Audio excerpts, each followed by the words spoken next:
everybody, it's Keren here from tuppencecoloured.co.uk, and thank you very, very much for joining me today.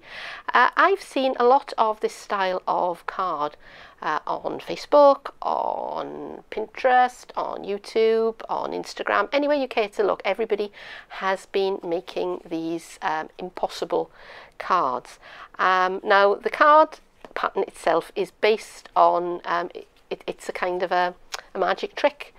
It's called the Hyper card trick. So if you want to go and look that one up on YouTube, you can see how they do that with the playing card. But crafters have taken to it in a big way lately. So I watched a few people make these. I've watched May Made It and Dawn Griffith, and I thought I'd have a go at it myself. So this is my version. Stay with me, I'll show you what I did. Here are the supplies that I'm using today. My card base is a piece of Tranquil Tide. Now I'm going to cut this piece down to 5 inches by 7 inches. And this particular project is a great scraps buster. So I've got some scraps of Sahara sand, a bit of crumb cake. I've got some lemon lime twist. I've got some mint macaron, which is coming back. It was one of our in colours and it retired, and then they brought it back again, yay! And some old olive. I've got some Tranquil Textures DSP, and I'm going to be using both sides of this pattern. I'm going to die cut with the Under the Sea framelets, and I'm going to be stamping with the Sea of Textures stamps, and I've got Call Me Clover and Tranquil Tide. Call Me Clover is one of the new in colours that are going to be available from the 1st of June. And I'm also using Sahara sand, which I'm going to be doing a lot of sponging with, I think, and soft suede. You can make these impossible cards any size you like. All you have to be able to do is to measure halfway. So you need to know how far halfway along the short edge is and halfway along the long edge is. Now I'm going to be making my card in portrait orientation, in other words wider than it's tall. So I'm going to start work on the short edge, and this card is 7 by 5, so I need halfway from 0 to 5, which is 2.5, and I'm going to score at 2.5. Now I'm going to turn my card around, so I'm working on the long edge, and I need to know how far half of 7 is, which is 3.5. So I'm going to score down, and I'm only going to go down as far as that first line I made. So I'm going to turn it round again, and this bit is kind of up to you how big you want things to be. All right, so these are options. Where you make these scores, because they're eventually going to be cuts. This next bit is where you've got some choices. You're going to make 2 lines. Now they're eventually going to be cut lines. I'm making score lines. They could be pencil lines. And where you make them is entirely up to you. So I'm going to think 1.5 inches looks good. And because I've done 1.5 inches on that side, I'm going to come in 1.5 inches from this side, which is at 5.5. And again, I'm only scoring down as that centre line. I've gone over the fold lines with pencil so that you can see them a bit better on camera. So what I'm going to do now is I'm going to take my scissors and I'm going to cut along that line up to that central line.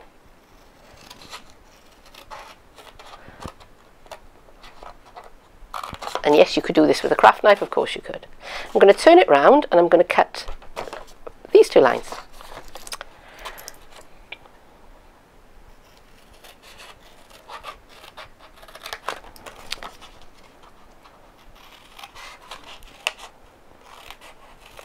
Okay, so this is the shape that I now have. I have 3 pieces at the top, 2 at the bottom, and I'm going to take the piece in my right hand and I'm going to fold it to the back, and there is my impossible card.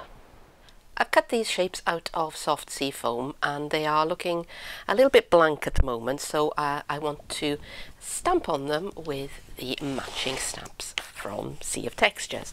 So I'm going to begin with the octopus, and I've set up my Stamparatus to help me. So the first thing I'm going to do is I'm going to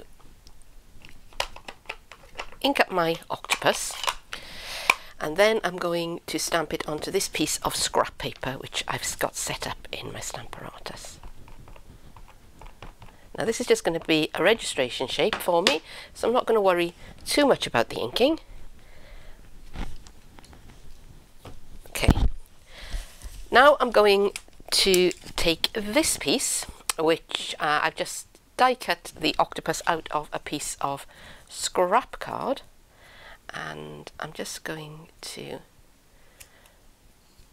put this in place, and when I'm happy with the way it's sitting over the image, which would be about now, I'm going to take some of my trusty low tack tape and nope, not quite happy with that.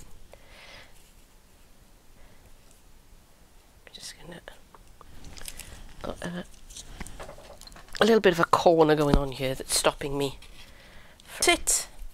Sorry, my card template where I want it. And it's worth taking a little bit of time to, because this is going to help you so much to get your stamped image exactly where you want it on your die cut. Now, if you haven't got one of these Stamparatus machines, you'd kind of do this the other way around. You would stamp on your piece of card, then you would put your template over the top of it, and then you would fit your die into that piece and then run it through your Big Shot or your die cutting machine of your choice. Now, where's my little bit of scrap paper? Because the next thing that I'm going to do is I'm going to ink up my stamp again.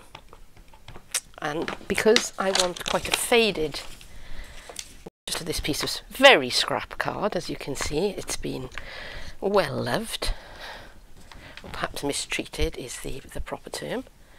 Just going to make sure that I've got a reasonably good image. I'm not quite happy with that, so I'm going to redo that again. So the next thing, next thing I'm going to do is I'm going to ink up the octopus stamp again with Tranquil Tide, and I'm going to take a piece of scrap paper, very scrap paper, and I'm just going to stamp off, because I don't want the octopus image, I don't want the Tranquil Tide to be too strong on my octopus. So now I'm going to put my die cut octopus into my my template and press down and stamp. And the beauty of this is, when I take it away, if I decide that actually it's too pale after all, which it is, I can just go back, add some more ink, and do it again. And there's a little bit here that hasn't quite stamped properly, so I'm just going to ink up that part of the stamp and put it down again. And as long as this doesn't move and this doesn't move, my image is always going to be exactly in the right place. Right, so I'm going to go and do the same with the plant or coral or whatever it is, which I've already set up in my into my Stamparatus, but I'm going to use, call me Clover. This bit is going to be edited, so let's not, what's going on here? It's a bit there that's not taking the ink properly.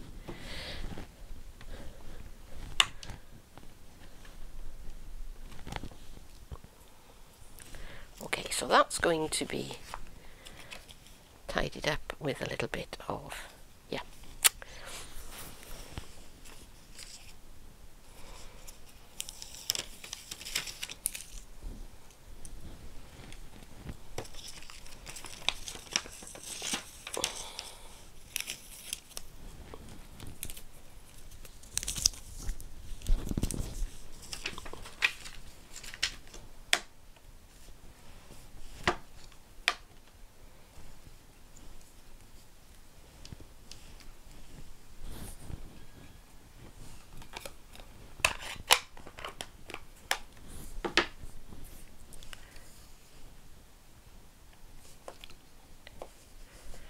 Finished the octopus, so now I'm going to do 3, 2,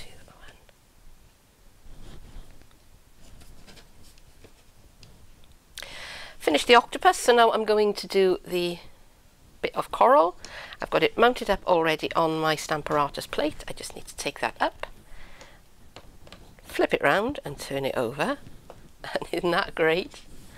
And I've got Call Me Clover for this one. It'll be slightly different. Now this is one of our new pads, so instead of pushing down and sliding, all I have to do is put my thumb in there and lift that up and slide it over, and wasn't that easy? That was indeed very easy. Okay, so I'm going to ink that up, plonk it down, and I've got my, I'm actually going to move my magnet because it's getting in my way a little bit. Got my template, sticky tape,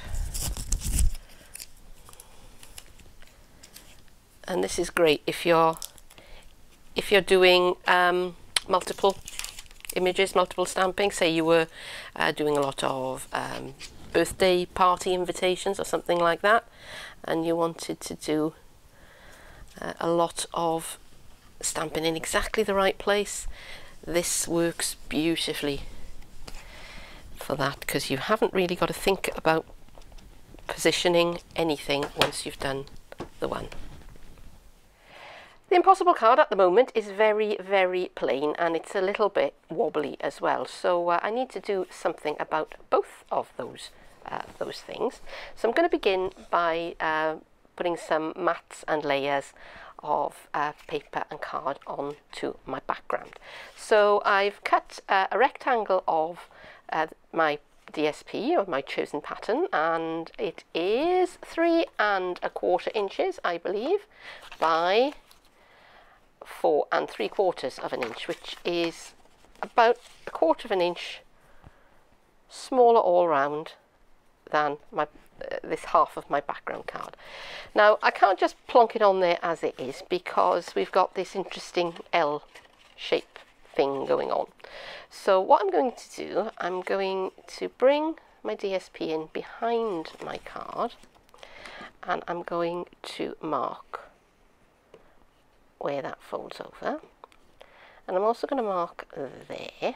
All right, now I did this earlier on, and I found that if I just cut that bit out, I'll have a nice border all around this part of it, but this bit I won't have a border at all.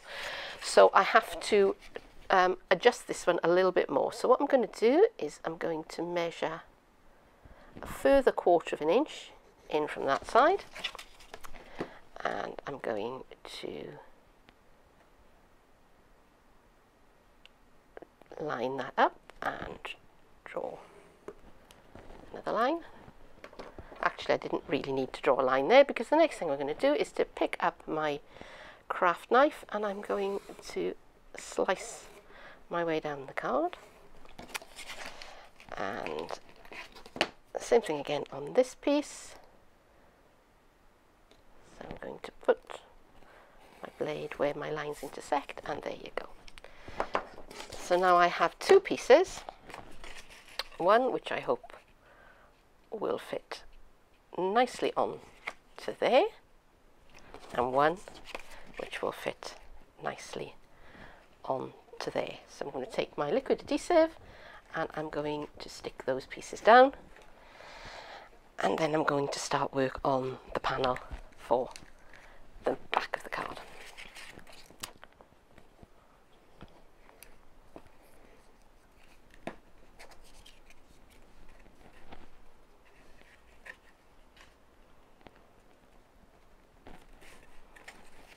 This piece is going to be my background piece on my panel that stands up, and it's from the same pattern of DSP. I've just turned it over, and I have cut that to be, let me see, 3 3/4 by 2 1/4.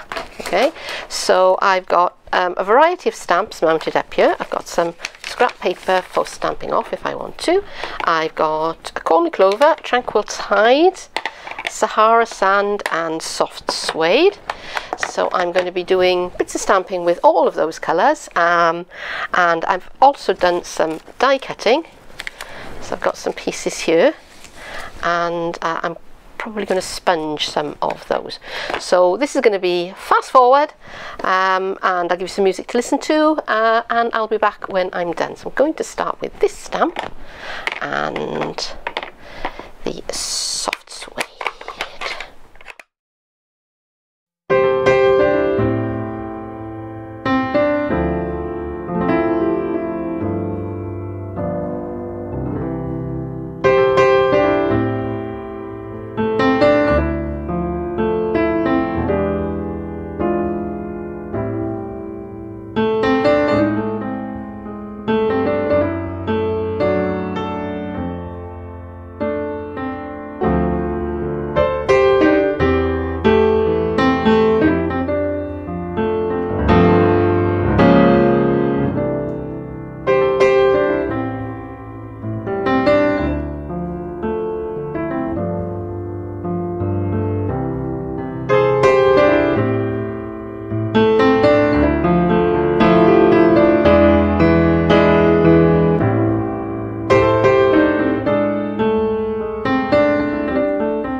Here are all my little die cut pieces. So I've cut some in crumb cake, some are in Sahara sand, that's in lemon lime twist, that's old olive, that's mint macaron, and I've stamped onto this piece of crumb cake with soft suede ink. So I've picked the Have a Wonderful Adventure, and this is going to be the bit that helps to stabilize my card and help to keep it square. So I'm going to put this into place first, and I'm going to put some liquid adhesive on both ends,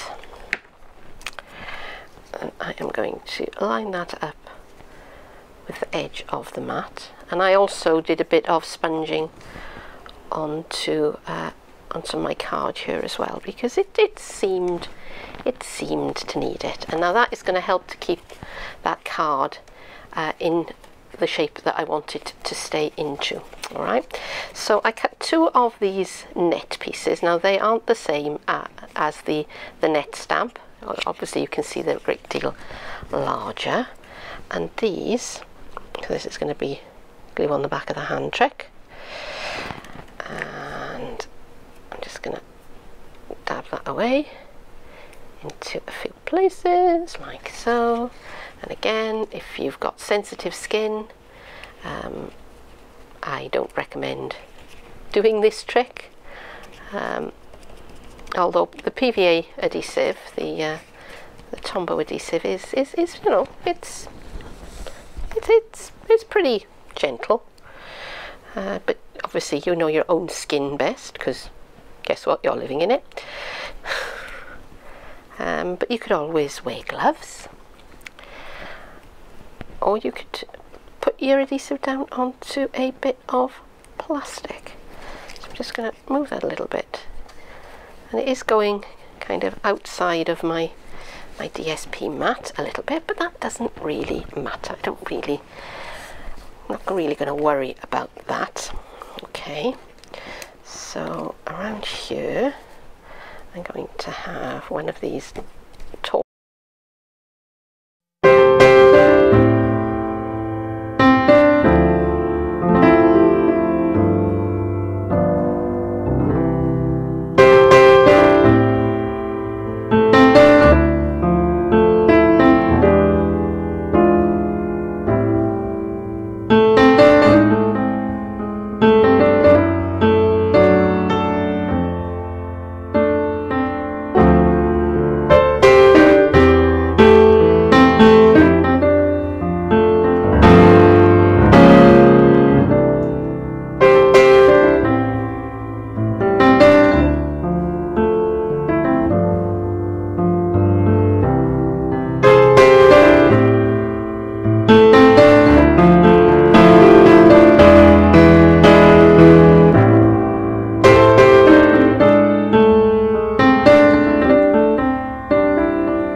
is my finished impossible card. So hope that you've enjoyed this video, and if so, be absolutely thrilled if you'd give me a thumbs up, or leave me a comment, or hop on over to my Facebook page and leave me a message there.